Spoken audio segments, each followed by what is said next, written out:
bamwita Muzinga Olivier.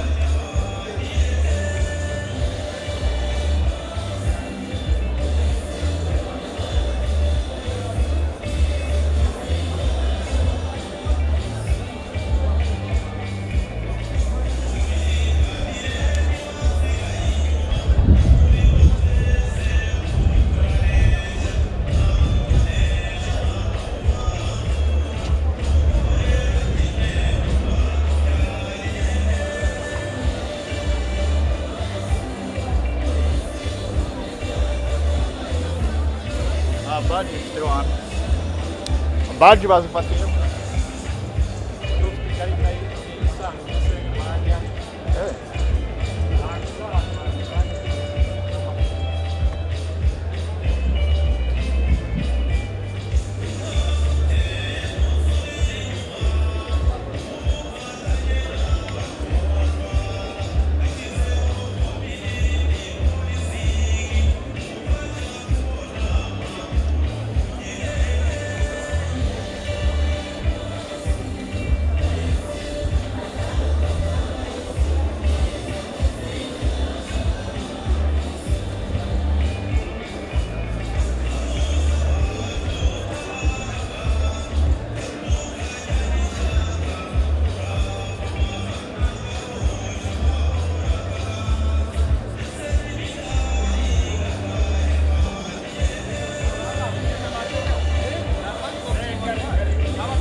Distinguished invited guests, dear athletes, as I said earlier, the guest of honor has just arrived and shortly will be entering this area.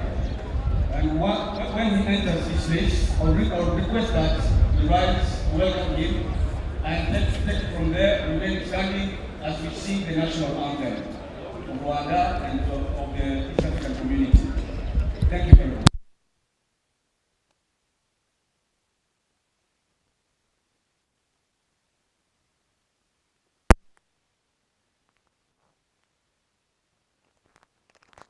indirimbo yubahiriza igihugu cy'u Rwanda ndetse n'indirimbo y'Afrika y'Uburasirazuba.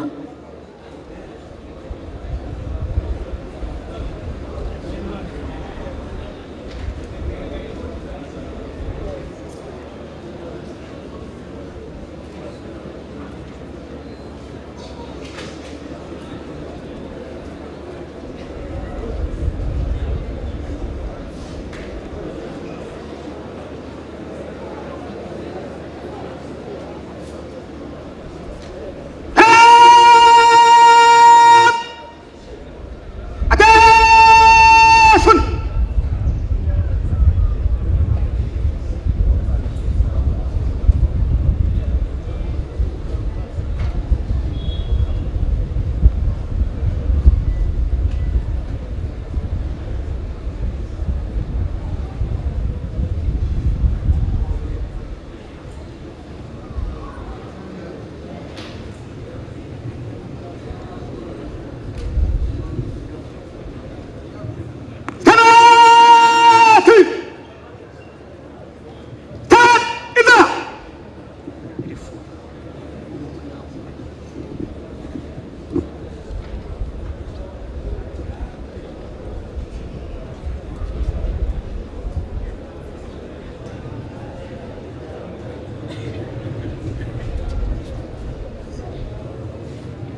bageze hano seniority irakora baricaye waje ari head of delegation n'amateam Sudan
Distinguished invited guests,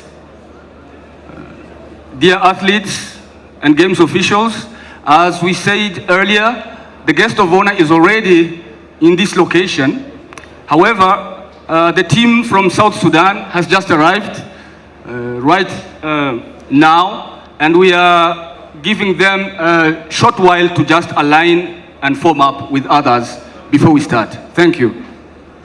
Banyakubahwa muteraniye hano bashyitsi bahire nkuko twari tumaze kubamenyesha mu kanya umushyitsi mukuru yamaze kuhagera gusa ikipe ya Sudani y'Amajyepfo yari yatinze gato yari yagize imbogamizi zituma itahita ihagera ku gihe ariko kuri ubu bari kwinjira muri kubabona reka tubahe iminota babanze bisuganye bajye aho bagomba kuba bahagaze ubundi dutangire twakire umushyitsi mukuru mbibutsa yuko rwose nahagera twegere ijuru tukamwakira twahita dufatanya no kuririmba indirimbo yubahiriza igihugu cy'u Rwanda ndetse n'indirimbo ya Afrika y'Uburasirazuba.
anthems of Rwanda and of the East African community.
Thank you. Please be seated.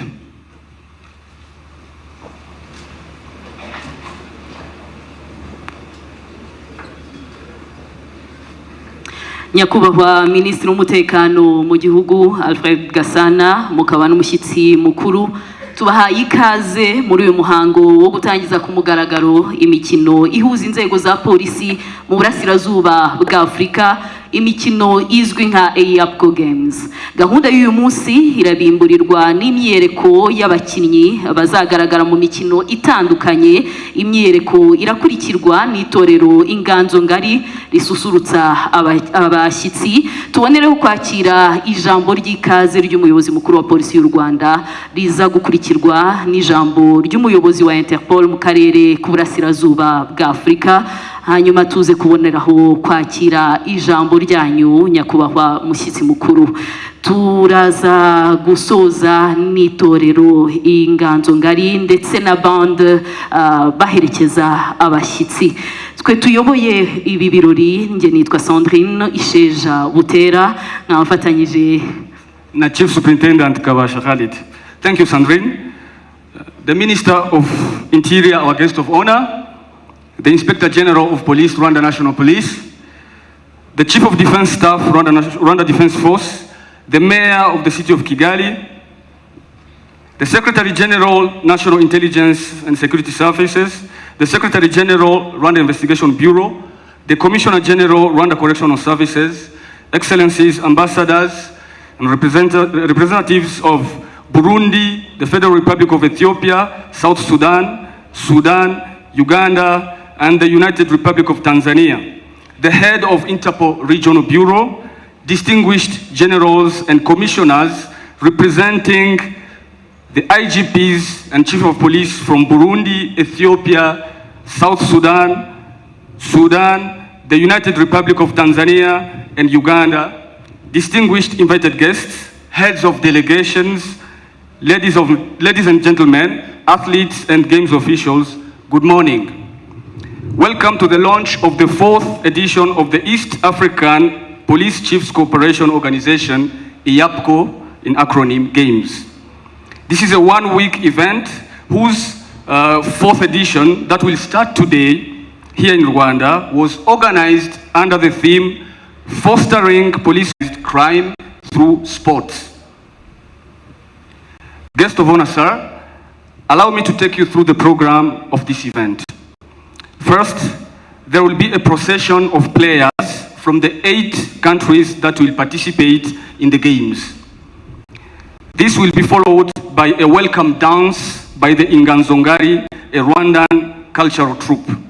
After that, we shall hear welcome remarks by the Inspector General of Police of Rwanda National Police, and this will be followed by remarks of the head of Interpol Regional Bureau. After that, there will be another entertainment by the Inganzongari, and thereafter, we shall hear the keynote address. And that will mark the end of today's program. I am Chief Superintendent of Police, and together with Sandrine Isheja, we'll be presenting the sequence of activities in this event. Nyakubahwa mushyitsi mukuru, ba nyakubahwa mwese muteraniye hano mu nzego zose zimaze kuvugwa, munyemerere mbere yuko twinjira neza muri gahunda y'uyu munsi tubanze twakire by'umwihariko abahagarariye abayobozi ba polisi z'ibihugu 8 byitabiriye imikino ya Eapcco y'uyu mwaka. Guest of honor, sir, with your permission, we would like to recognize the presence of Major General Damascene Nkeshimana, representing the Inspector General of Police of Burundi. General, sir, please raise for recognition.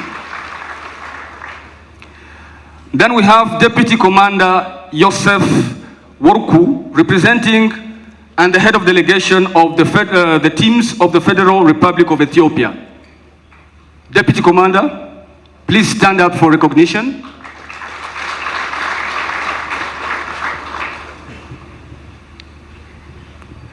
We have Assistant Inspector General of Police, Baraza Sayia, representing the Inspector General of Police of Kenya National Police Service.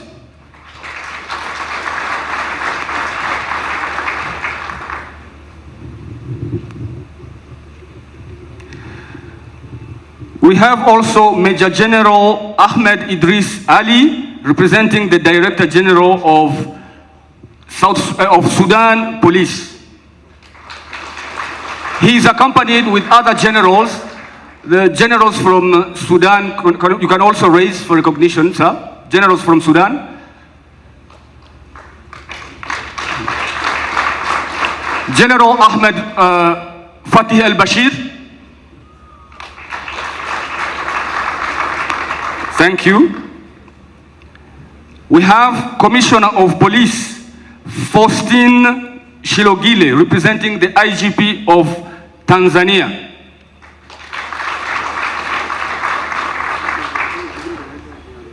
Thank you, sir.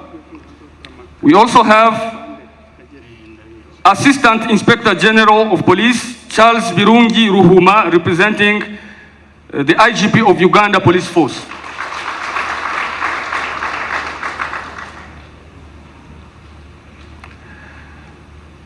There is also Mr. Gideon Kimilu, the head of Interpol Regional Bureau.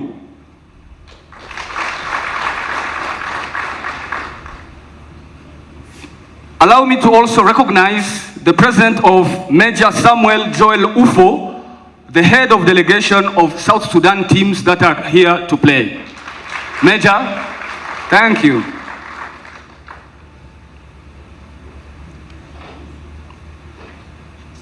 Imikino y'inzego za polisi zo mu burasirazuba bwa Afurika itangizwa uyu munsi igiye kuba ku nshuro ya 4. Aka kanya munyemerere twakire imyiyereko y'abakinnyi bo mu bihugu 8 byitabiriye imikino ya Eapcco y'uyu mwaka.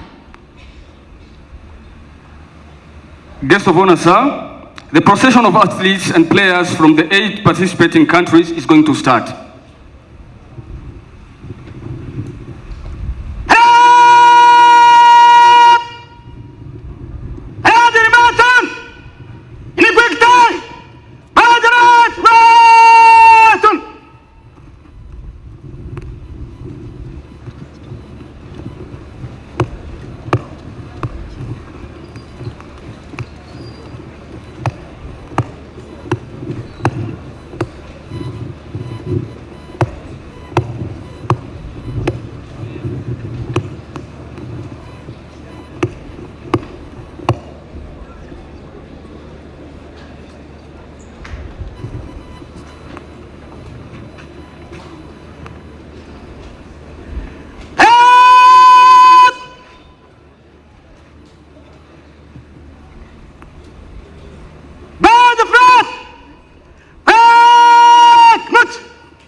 that is the police brass band that is going to form up in front of the teams and lead the procession. As you can see, there are 8 countries represented. In the front, after the police brass band, we have the Rwandan teams, followed by Burundi teams, and then we have Ethiopian teams, followed by Kenyan teams. After that, we have South Sudan teams, followed by Sudan teams, and behind them, we can see teams from the United Republic of Tanzania, and finally, we have teams from Uganda. The organization is done by alphabetical order. Thank you. Amakipe agiye kutwiyereka mu karasisi arangajwe imbere na band ya brass ya polisi, ikahita ikurikirwa na timu cyangwa amakipe y'u Rwanda, hagakurikiraho Burundi, inyuma y'u Burundi harakurikira Ethiopia ikurikirwe na Kenya irakurikirwa na Sudani y'Amajyepfo, habone gukurikiraho Sudan, Tanzania ndetse na Uganda.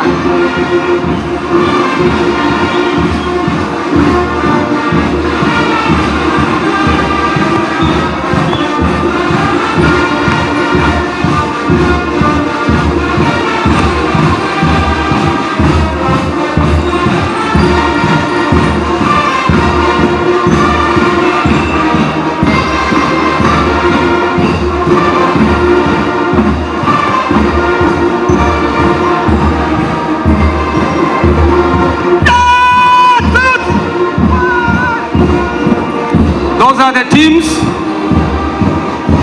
and please let's give a round of applause for all the teams that are participating here.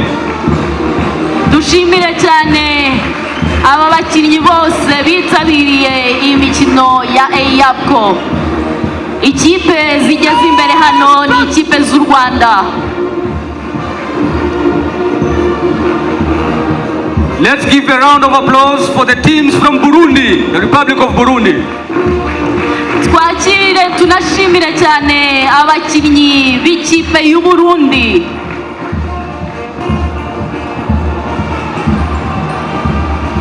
Now in front of the saluting base, we can see the teams from Burundi. And there they come, the teams from Ethiopia. Let's give them a round of applause. Twakire kandi dushimire cyane ikipe ya Ethiopia.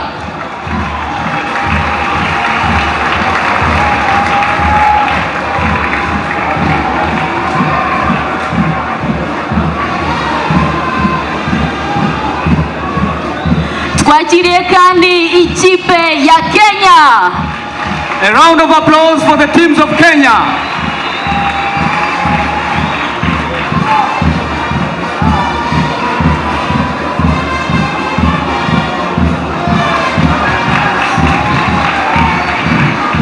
As we can see, there is a very interesting sergeant major behind the team.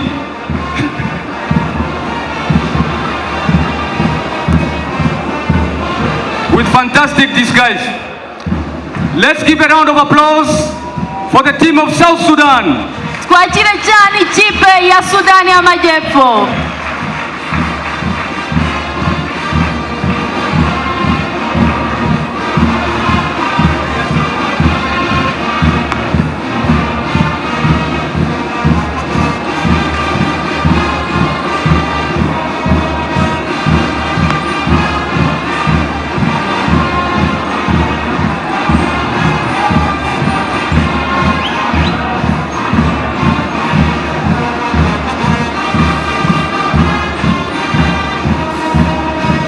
Ibihugu n'umunani byitabiriye imikino ya Eapcco y'uyu mwaka. Imikino igiye kuba ku nshuro ya 4. Iyi mikino izamara icyumweru. twakiriye kandi ndetse tunashimira cyane ikipe ya Sudan.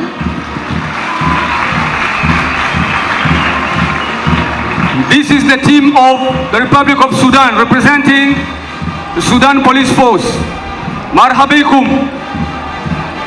Ahlan wa sahlan.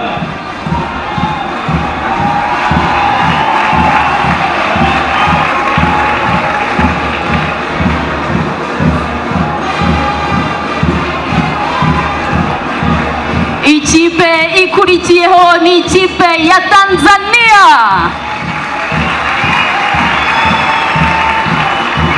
And the ones you see swinging the arms with ease, that's the team of Tanzania. The athletes from Tanzania.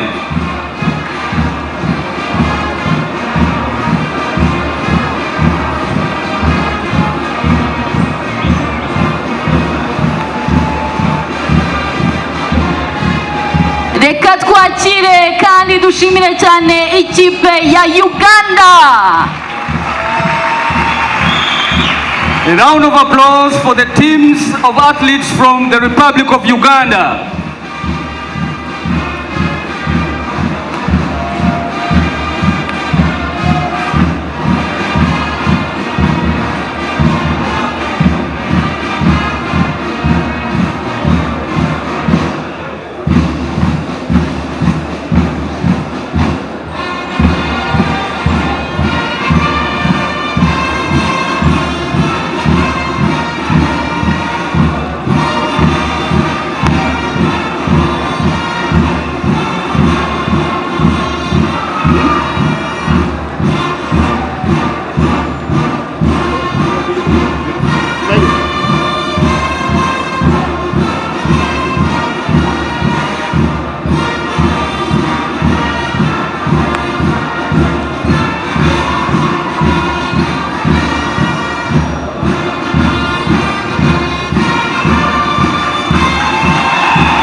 Ikipe y'u Rwanda igeze hano imbere bari no kwerekeza mu byicaro byabo.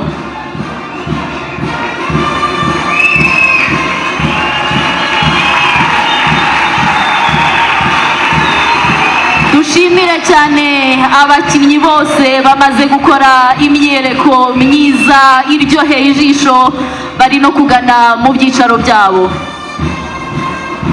All the athletes are now proceeding to their respective seats and respective areas. Let's give a round of applause to all the athletes who have shown us a marvelous procession and a nice parade.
dushimire cyane na brass band ya polisi nayo yadufashije muri iyi myiyereko mwakoze cyane.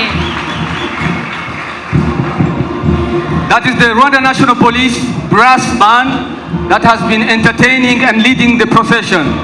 Let's thank them for their part in making this event colorful. Thank you. Mumfashe kandi twongere gushimira abakinnyi bose b'ibihugu 8 bamaze kwiyerekana mu buryo bwiza cyane buryoheye ijisho. Abakinnyi ibihugu 8 byitabiriye Eapcco y'uyu mwaka barakoze cyane ku myiyereko bakoze. Aka kanya rero turi no kwitegura kwakira izindi ntore nazo ziye kudufasha kwakira abashyitsi.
A round of applause to the brass band of Rwanda National Police.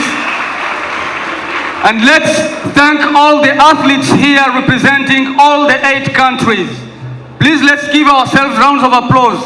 Athletes, twongere gushimira cyane brass band yayoboye iyi myiyereko mu buryo bunogeye ijisho n'amatwi. Tunashimira cyane abakinnyi bose bahatambukanye umucyo. Hanyuma kandi aka kanya mutwemerere twakire izindi ntore nazo rwose inganzo ngari. Mutambuke mukore mu nganzo mutwiyereke gitore munakira abashyitsi. Inganzo ngari umwanya no wanyu. That's the Inganzongari taking the stage, a Rwandan cultural troupe. Let's welcome them. They are coming to give the guests a welcome dance.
Let's give them a round of applause for those songs and dances.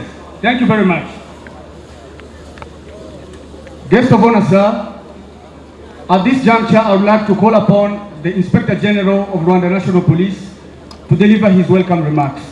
A warm welcome to all players, officials, and other distinguished guests from Eapcco member states who will be participating in this one-week multi-sport event. I thank you, Honorable Minister, and our other invited guests for taking time out of your busy schedules to attend this ceremony. Your time is of great importance for us. I take this opportunity to also thank chiefs of police who have sent their representatives at this opening ceremony and who have confirmed their personal attendance in its closing next week. I will also thank the head of Interpol Regional Bureau, Mr. Imikino, and his team for the efforts in coordination and planning process of these events, these games. It is an honor for Rwanda National Police to host the Eapcco Games for the first time after similar ones were hosted by our brothers in Uganda in 2017, Tanzania in 2018, and Kenya in 2019. It is indeed a privilege for us, and with common efforts, we will make sure that the games are conducted in a secure environment conducive for all. Eapcco has already demonstrated its impact through practical activities and partnerships among the 14 member states. Today, we want to confirm our togetherness and esprit de corps through sports. Sports provide a place to come together, to learn, to grow, and to fuel a sense of purpose. This event presents the occasion for all participants to further the cause of promoting law enforcement cooperation for a safer region. My request to you participants is that you must maintain discipline, observe game rules, practice teamwork and fair play, because sports is all about happiness and friendship. As I conclude, let me once again warmly welcome and wish a pleasant stay in Rwanda to all participants who have come to take part in this event. I thank you very much. Thank you, IGP, sir.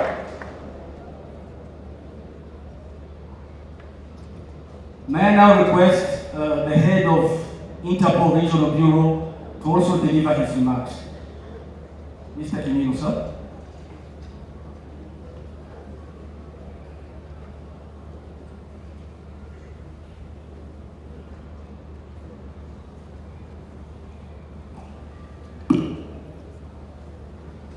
Thank you, the Master of Ceremony.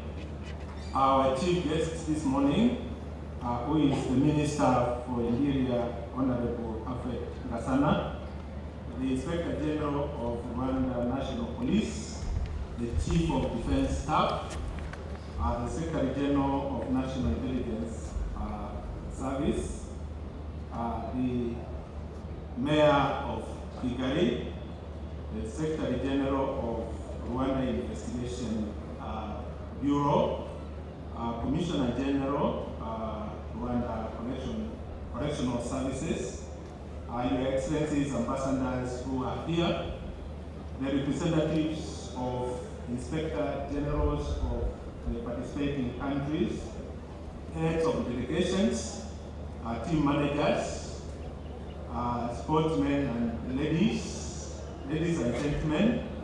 It is my pleasure to be with you this morning to take part in this opening ceremony.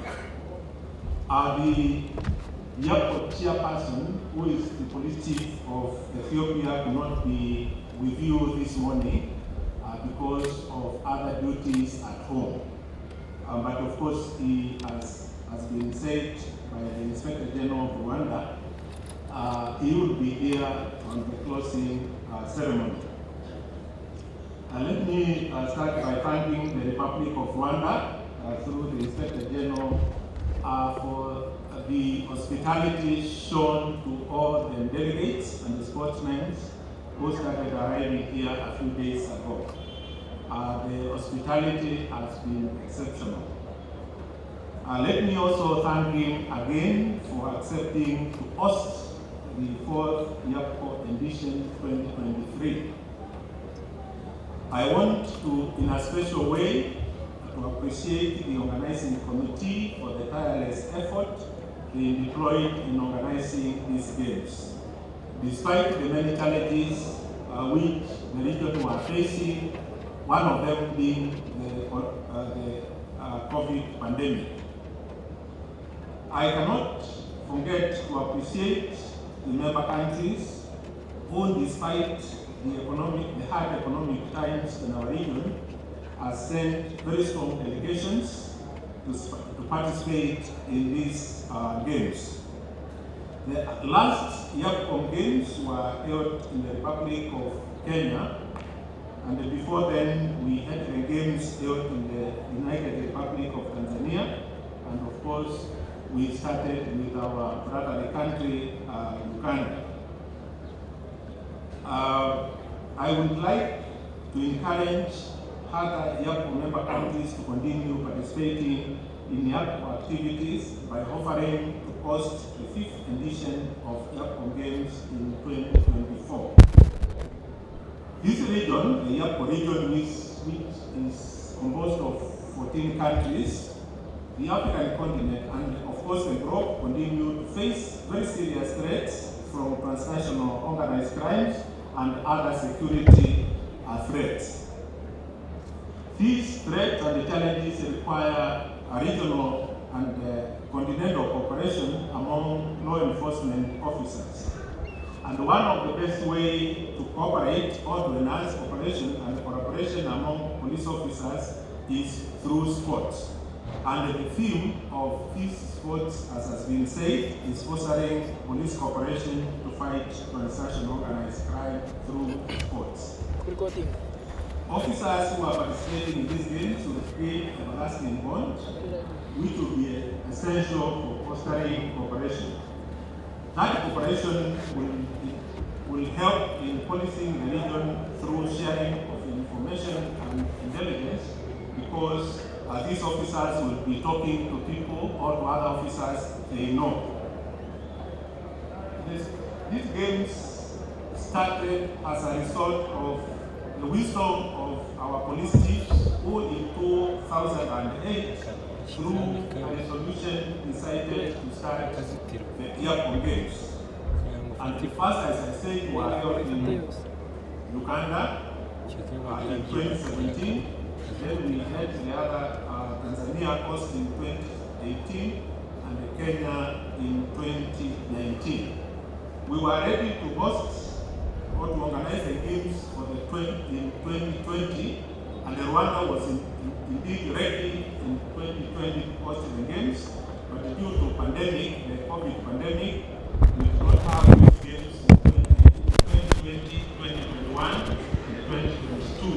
That's the reason why it took about 3 years to host the games. However, once again, thank you, Rwanda, for hosting these games when the opportunity came. The main purpose of these games is not to win trophies, but to strengthen the police cooperation and the cooperation in fighting cross-border crimes.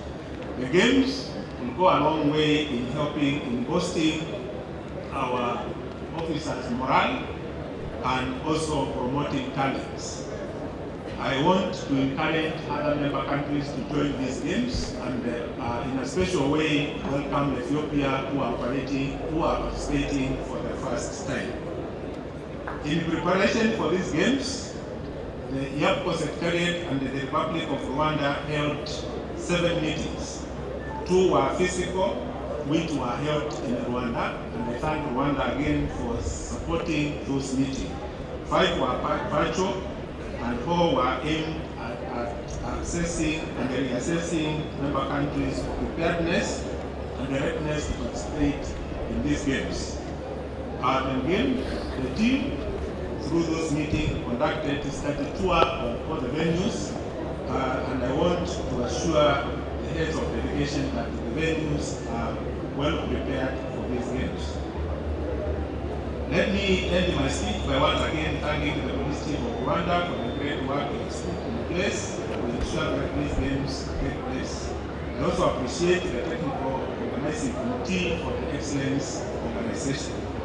I pledge the Eapcco Secretariat and the Interpol Bureau for East Africa will continue to support all the member countries to fight cross-border crimes and to make this region a safer place for investment and development. I wish all the teams participating in these games the very best. Please enjoy the games as we build strong partnership. Thank you, and may God bless you.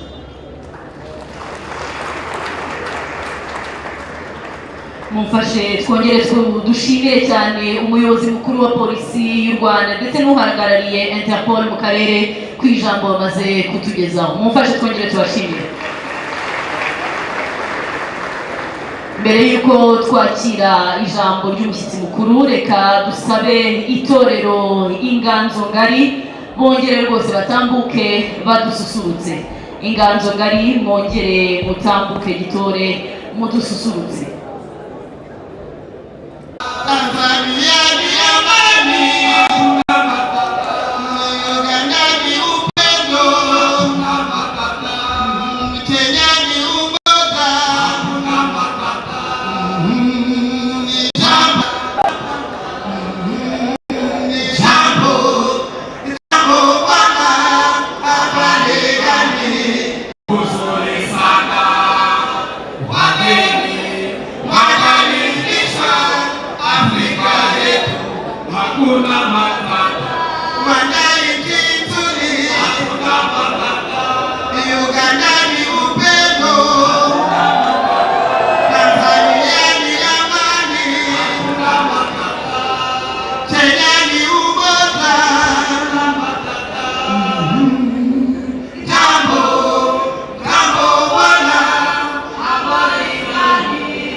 Jesus.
see traditional costumes from all the countries represented in these games.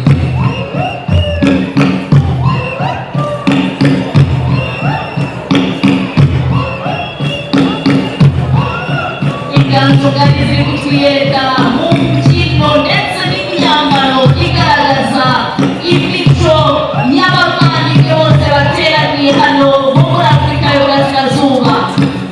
Ndi kubona imbyino n'imyambaro ya Kenya. Kenya imbere. Kenya.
fostering police cooperation to fighting transnational organized crime through sports. On top of existing exchange of programs and the other operation aspects of police cooperation, this edition of the Eapcco Games, as expressed in its theme, is another sign of commitment for all of us here as regional organization to enhance the sharing of best practices and experiences. There is no doubt that this entertaining approach of cooperation creates stronger bonds and good memories among members of different police institutions participating in the games. It is therefore a milestone in consolidating interoperability in the domain of law enforcement with the region, and with time we ultimately culminate into a common policing doctrine in the broader spirit of integration. The Interpol through Region Bureau plays important role in fostering cooperation through dissemination of information. In the same perspective, sports is another opportunity of cooperation which brings together law enforcement agencies but also closer to the people they serve. Considering the dynamism of contemporary policing landscape, where law enforcement agencies have to be proactive against organized and transnational crimes, which are increasing due to globalization and technical advancement, I believe that cooperation is a must to ensuring safe and secure environment for the entire globe in general. Crimes have become borderless. Wherever they are committed, they create a spillover effect in neighboring countries. We are witnesses of shocks inflicted to populations in our region by terrorist groups, including but not limited to Al-Shabaab, ISIS, ADF, and FDR. If not effectively confronted and neutralized, these terrorist groups will keep being a serious hindrance to peace, security, and prosperity in the region. Rwanda believes that there is an inseparable nexus between security and development. Hence, there cannot be development without security and vice versa. Therefore, if it is widely agreed that the fight against transnational crimes and insecurity is among mechanisms towards development, there is a need for countries, law enforcement agencies to work together with maximum cooperation in fighting them to achieve development of our people. The cross-border character of modern-day crimes makes it difficult to any single country to address them alone. Reason why I cannot emphasize enough the value of cooperation among law enforcement agencies in strengthening the level of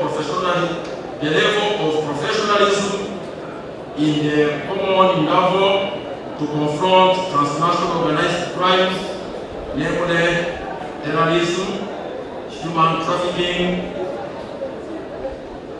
drug trafficking, cyber crimes, money laundering, piracy, to name but a few. I therefore applaud the police cooperation in our region, the close partnership and support by the Eapcco Regional Bureau towards crime prevention. I also commend all the organizers for the planning up to this day.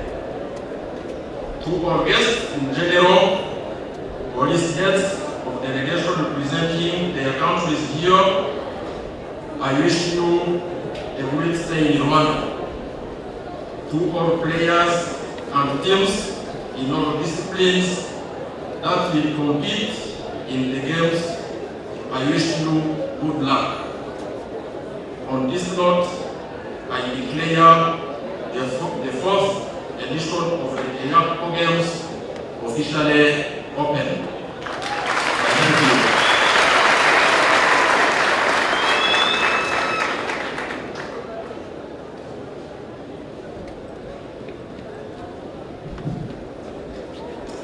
murakoze nyakubahwa mushyitsi mukuru, tugeze ku musozo wa gahunda yacu uyu munsi, ariko imikino izahuza inzego z'umutekano zo muri Afurika y'Uburasirazuba iyo iratangiye nk'uko mumaze kubitangaza, ikaba izamara icyumweru. Amahirwe baza rero ku bakinnyi bose nk'uko insanganyamatsiko y'uyu mwaka ibivuga, gukomeza gushimangira imikoranire ya za polisi zo mu karere binyuze mu mikino.